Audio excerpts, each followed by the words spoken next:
Morning guys, in front of me is REALME 15x, and let me show you how to add Google account to this device. So first of all, open the settings.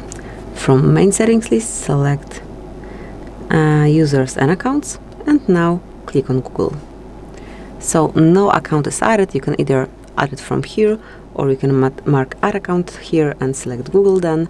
Meanwhile, just take a look if your network is active, because otherwise you will not be able to log in or create new account.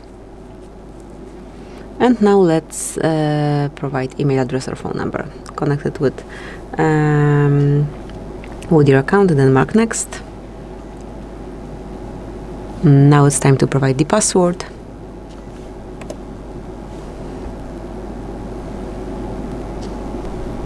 So as only the password is entered, just mark next.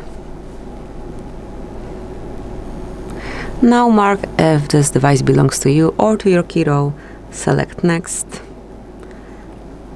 Agree with everything as you have to do it, because otherwise you will not be able to go further in the process.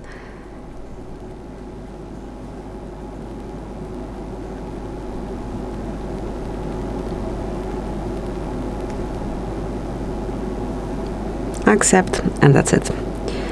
Okay, so here you can also turn on or off backup, however you prefer. So your account is added here. Thank you for watching. Please subscribe our channel and leave the thumbs up.